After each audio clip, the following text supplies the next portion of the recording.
నమస్తే. ఇన్నాళ్ళు నన్ను సపోర్ట్ చేస్తూ, ఎంకరేజ్ చేస్తూ మీ ప్రేమని నాకు అందిస్తున్న ప్రతి ఒక్కరికి కృతజ్ఞతలు. అలాగే ఈ వీడియో కూడా ఖచ్చితంగా మీకు ఉపయోగపడుతుంది. లైక్, షేర్ అండ్ సబ్స్క్రైబ్ చేసి మీ సపోర్ట్‌ని నాకు అందించండి. అలాగే ఈ వీడియో పట్ల మీకున్న అభిప్రాయాన్ని కామెంట్ సెక్షన్‌లో కామెంట్ చేసి తెలియజేయండి. ఇప్పుడు వీడియోని చూద్దాం. నమస్తే. Welcome to our channel. నేను పద్మిని. ప్రస్తుతం మనతో పాటు వైదిక్ ఆస్ట్రాలజర్ అవినాష్ దాస్ ఉన్నారు. మాట్లాడదాం. అవినాష్ గారు నమస్తే అండి. ఓం నమ శివాయ. ఓం నమో వెంకటేశాయ. అవినాష్ గారు నక్షత్రాల గురించి చెప్తున్నారు. మఖా నక్షత్రం చాలా చాలా పవర్ఫుల్ నక్షత్రం అని వినడం జరిగింది. Is it so? అసలు మఖా నక్షత్ర జాతకులు ఎలా ఉంటారు? మఖా నక్షత్రం గురించి మాట్లాడదామంటే మహా నక్షత్రం సింబల్ కిరీటం. బై బర్త్ వీళ్ళు రాజులండి. వావ్. ఇప్పుడు కంపెనీ ఉంది, ఫర్ ఎగ్జాంపుల్ ఒక న్యూస్ ఛానల్ ఉంది, ఒక ఆయన జాయిన్ అయ్యాడు, స్లోగా పై స్థాయికి వెళ్ళిపోతాడు. రైట్. ఈ నక్షత్రంలో పుట్టడమే రాజులు పుడతారు. వావ్. రాజు అంటే మఖా నక్షత్రం, మఖా నక్షత్రం అంటే రాజు, రారాజు. పుట్టుకతోనే రాజు. ఎందుకంటే పూర్వజన్మ కర్మలు అట్లా ఉంటాయి. అసలు మఖా నక్షత్రం చేసేది ఏంటి? సైనికులు చేసేది ఏంటి? సైనికులు చేసేది ఏంటి? బేసిక్గా పోరాటం. రాజు చేసేది ఏంటి? నిర్ణయం తీసుకోవడం, ఎవరు ఎలా బతకాలో చెప్పడం. ఇది ఈ పవర్ వీళ్ళలో చాలా బాగుంటుంది. వాళ్ళు ఏ ఫీల్డ్ లో అయినా ఉండనివ్వండి, వాళ్ళు ఏ ఫీల్డ్ లో అయినా ఉండండి, డెసిషన్ మేకర్స్ అవుతారు, CEO అవుతారు. మోస్ట్ టాలెంటెడ్ వీళ్ళే ఉంటారు. వీళ్ళ మీద వీళ్ళ కింద అనేది ఉండదు. ఇంకా వీళ్ళే రారాజు.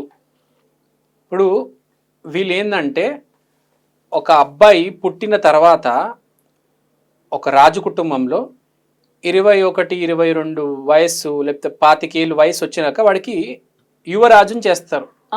కరెక్ట్ ఆ టైంని మఘా నక్షత్రం యాక్టివేట్ అయింది అంటారు. మనం చూసుకుంటే ఆర్డర్లో సో కరెక్ట్ 10వ ఘట్టం అన్నమాట. పుట్టిన తర్వాత 10th నక్షత్రం ఇది. సో పుట్టిన తర్వాత 10వ ఘట్టం అన్నమాట. మనం మొదలెట్టాం కదా, అశ్విని, భరణి, కృతిక, అలా 10వ నక్షత్రం.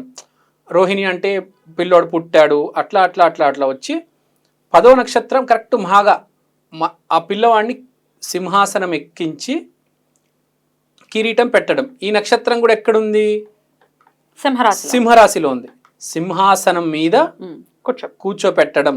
సింహరాశిలో నక్షత్రం ఉంది కాబట్టి సింహాసనం మీద కూర్చోపెట్టి కిరీటం ఎక్కిస్తాం. మాఘా నక్షత్రం అంటే హార్ట్ ఆఫ్ ద లయన్. మనకు సింహరాశి అంటే ఏంటి? అదొక డబ్బా అనుకుంటాం ఆ జాతక చక్రంలో. అది డబ్బా కాదు, అక్కడ ఒక సింహం ఉంది. కరెక్ట్ ఆ సింహం హార్ట్ ఉంటుంది చూడండి, అక్కడ ఒక స్టార్ ఉంది, దాని పేరే మఖ. అందుకనే మఖా నక్షత్రం అంటే హార్ట్ ఆఫ్ ద లయన్. ఇప్పుడు ఒక జంగల్ తీసుకుంటే రకరకాల యానిమల్స్ ఉన్నాయి, కానీ కింగ్ ఎవరు? Lion is the king of the forest.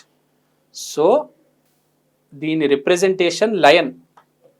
So election టైంలో మనకు తెలుసు కదా, జంగల్ బుక్ అలాంటి చిన్నప్పుడు మనం సినిమాలు చూసాము. ఎలక్షన్ టైంలో సింహం వచ్చి అందరిని ఎలా ఓటు అడుగుతుంది, ఎంత నీట్గా అడుగుతుంది. నాకు ఒకసారి ఓటేయండి, మీకు నేను పండ్లు ఇస్తాను, కూరగాయలు ఇస్తాను, మీకు గడ్డి ఇస్తాను, మీకు ఏ లోటు లేకుండా చేస్తాను అని ప్రతి ఇంటింటికి వచ్చి అడుగుతుంది కదా సింహం అండి. అది.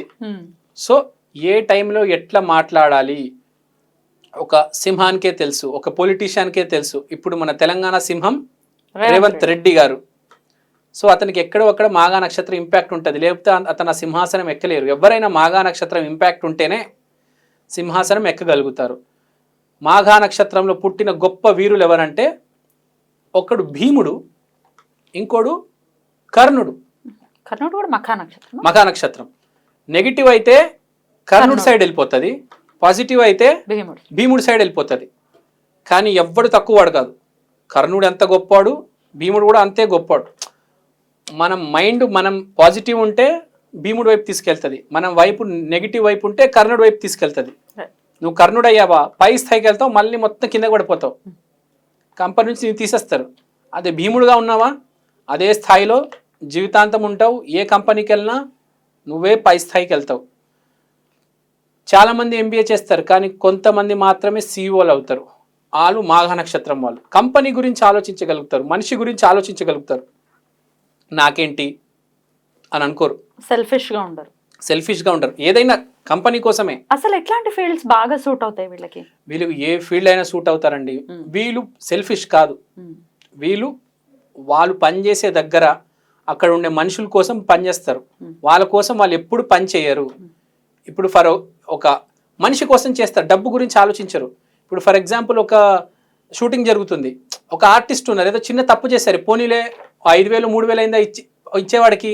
ఆర్టిస్ట్ మనుషుల కోసమే ఆలోచిస్తారు ఎప్పుడు. రాయల్, రీగల్, పాస్ట్ లైఫ్ డెప్ట్ ఉంటుంది వీళ్ళకి, ఒక పాస్ట్ లైఫ్ డెప్ట్ ఉంటుంది. నేను ఈ కంపెనీకి వచ్చి ఈ కంపెనీని ఇంతవరకు పైకి తీసుకెళ్ళాలి అని.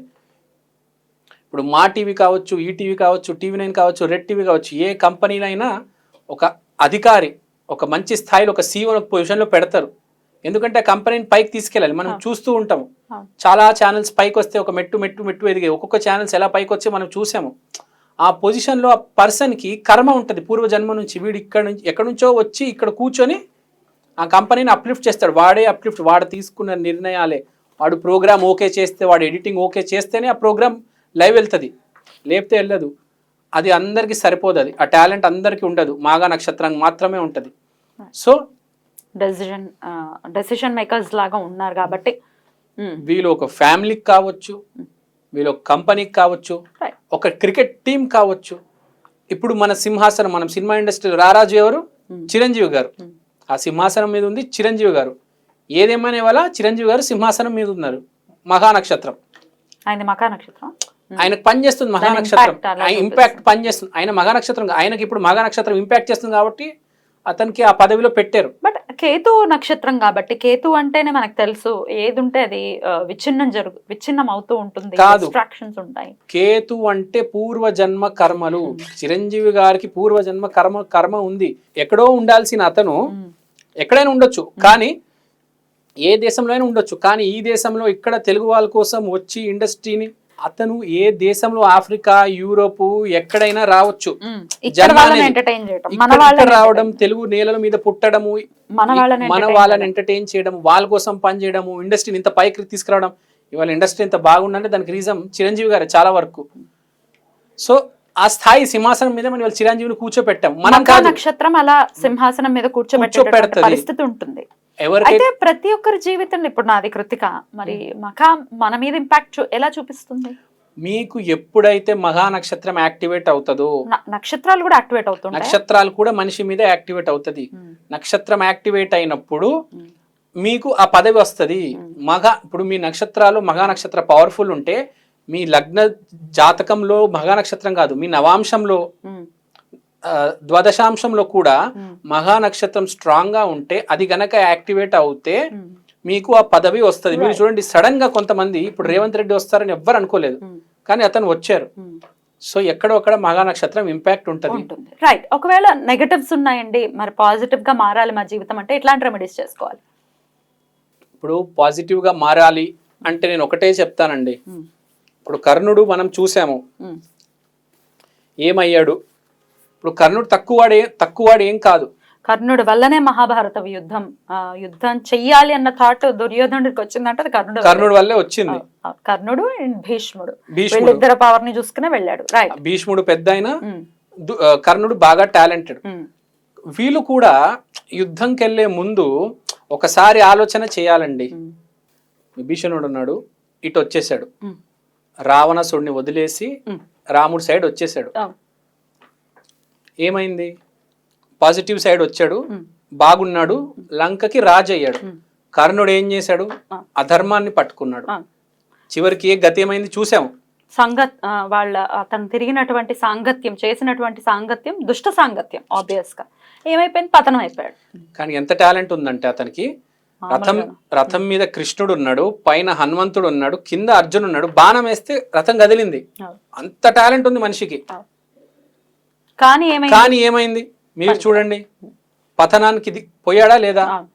సో మఘా నక్షత్రం వాళ్ళు నెగిటివ్కి వెళ్తే పతనానికే దారితీస్తుంది. కొంతమంది ఉంటారు, మొత్తం రాజ్యం మొత్తం వచ్చి మొత్తం ఇండస్ట్రీ మొత్తం పోతుంది. ఎట్టి పరిస్థితుల్లో నెగిటివ్ పనులు చేయకూడదు, అధర్మానికి వైపు పోకూడదు. ఎందుకంటే నువ్వు ఒక్కడవే కాదు, కంపెనీలో 100 మంది ఉంటారు కదా, నీ మొత్తం ఇప్పుడు మహేష్మతి మొత్తం కోల్పోయినట్టే కదా.